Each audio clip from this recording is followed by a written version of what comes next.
All right. Hello and welcome, everyone. I'm your host, Ali, CEO and co-founder of Knowde, the leading digital customer experience platform for chemicals and ingredients.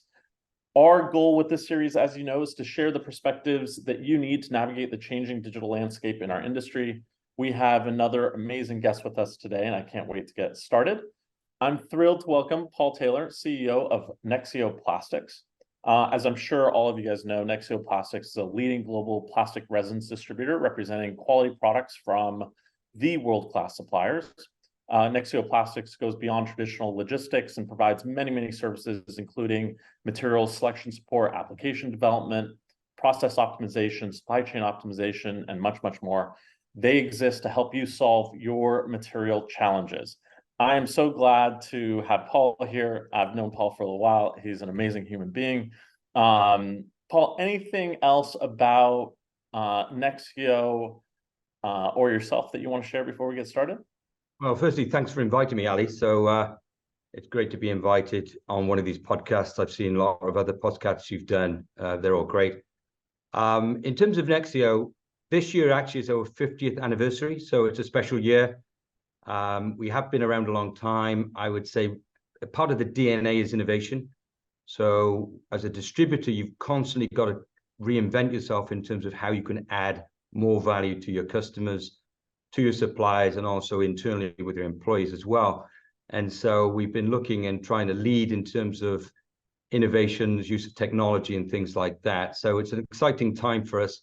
And yeah, I've been in the role for 3 years. Prior to that, I was running our operations in Europe before I became the CEO. So thanks for inviting me. And based in beautiful Houston. Yeah, it's beautiful down here, especially now. The weather's cooled down a little bit. Okay, so we're going to jump right in. I'm going to ask the same 3 questions that our audience cares to hear about the most. And so let's kick it off with the first one. We're noticing lots of changes in both, in both the supplier community and with distributors in that they're increasing investments in their digital capabilities, especially related to customer-facing initiatives. So a lot of folks invested a lot in ERP over the years, and now they're kind of shifting their focus more to the tech that their customers engage with. From that perspective, what's the biggest opportunity for Nexeo Plastics from your perspective when it comes to digital?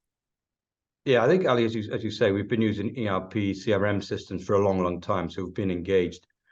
I think there's a massive opportunity now, though, to get, one, greater reach, secondly, greater connection, greater engagement, deeper relationship building. We want to actually get as far forward as we can in terms of the purchasing cycle with our customers. And as you mentioned in your intro, that involves product selection. So the easier you can make it for people to access information, the earlier in that process you can get in terms of engaging, the better chance you've got in terms of doing more business. So greater reach, greater engagement. Also with that is speed. So I'd say this gives us a great opportunity, one, to provide what we call the easy button. It's very complicated. We are a global distributor. We've got more than 20,000 different products that we sell globally. We've got more than 10,000 active customers globally. And so that's quite a complex scenario to manage. And so we need to try and make that as straightforward, as simple, as easy as we possibly can for our customers to get the information they need. So there's no interruption in terms of that process, end to end, selecting a product, getting advice, getting information, right through to, is that product available? How can I order it? Can I check if it's being delivered? Where is it?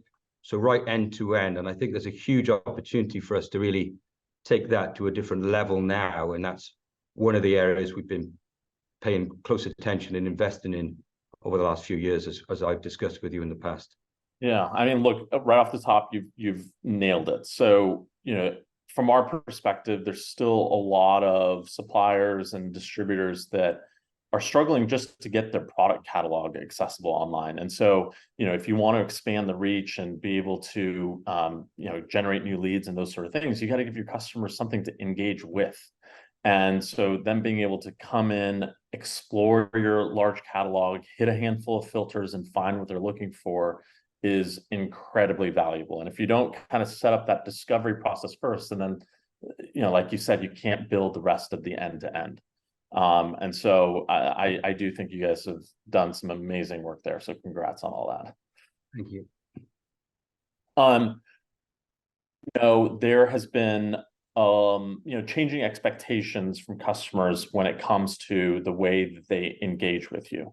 And on your website, it clearly states, with a relentless focus on driving great customer experience, we're always thinking about how we can improve your business.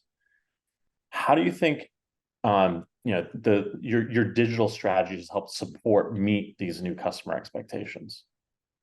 Well, I think, if we step back, I think there's been a big change in terms of what people expect. So in everyday life now, I mean, whether you're going to search, if you want to make a trip, everyone is very comfortable choosing a hotel, getting a flight booked, buying anything from groceries to other items. People have got a great confidence in doing that and getting answers immediately. And so with that greater expectation in terms of, I want to know something and I want to know it now, and I want to be able to act on that. We've really enhanced what we're doing in terms of connecting our different digital platforms together, as well as we invested in a platform called Nexeo that we launched just over a year ago. We've had reorder capabilities for quite a few years, and that's a fairly basic capability. But people want to know all the things I mentioned earlier in terms of, okay, is the product available? Where can I get it? If I'm going to order it today, when's it going to be delivered? They want all of the information they've got at their fingertips in terms of all the safety data sheet information, the product characterization information, and that's stored for them so they can go back. And we want them to use it as a tool in a hub. And so ordering is one thing in terms of ordering products, but that's only really the tip of the iceberg. I think, the wealth of information, how easy you can make it for people to do business, that's the key to getting people to come back and use the tool. And we launched it June last year across North America. It's been very, very successful. We've got, what we found is people come back and they use it. And as I said, not just for ordering, in terms of the whole process, in terms of product selection. And when you've got 20,000 plus products, being able to select and filter, and we can also prioritize. So we can actually do launches, campaigns, whether it's a webinar linked to different products and different applications, to also promote different things as well. So there's lots of areas where we engage, and I think we've got a deeper engagement. Now, North America was just over a year ago. That went very well. Since then, just to give an update, we've actually launched that across the whole of Europe. We've now got 19 countries covered. We've got 7 different languages covered. We've got all the various different currencies covered.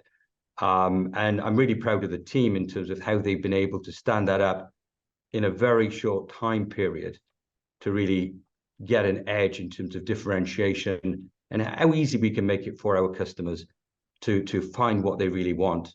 And we link that back to our suppliers as well. So, we want to really also focus in terms of their strategy and what they want to promote and what they want to focus on. So it's a whole raft of different areas that this helps with.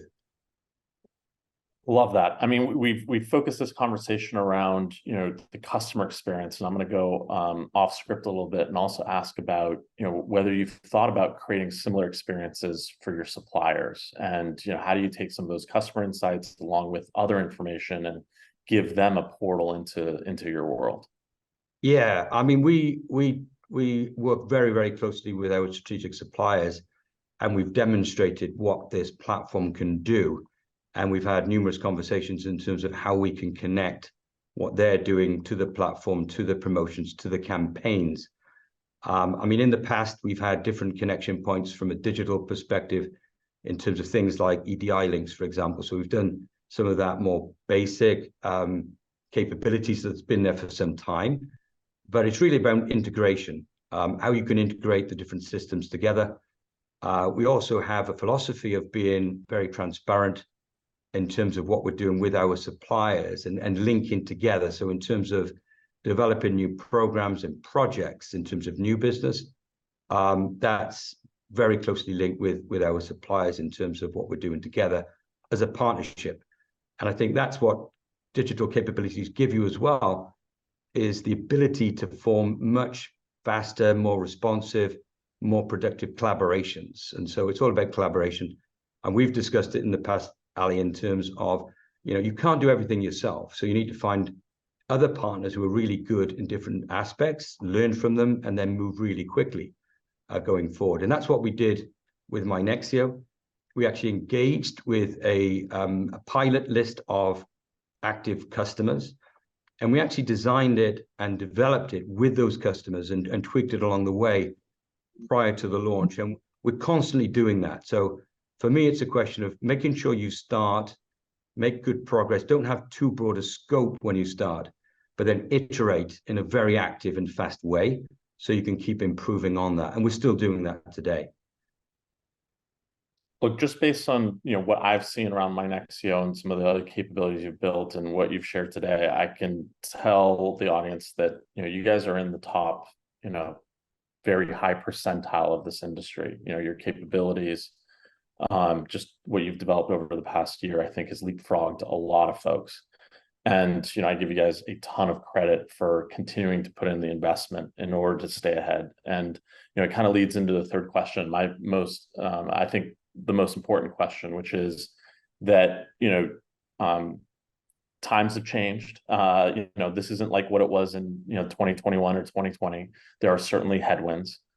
And what we see is there's two types of leaders in these environments, where there's types that are looking at cost-cutting initiatives and kind of preserving expenses for maybe the future, versus those that say, look, we're always in cyclical environments, and we're going to balance these short-term challenges and continue to invest in long-term initiatives like digital.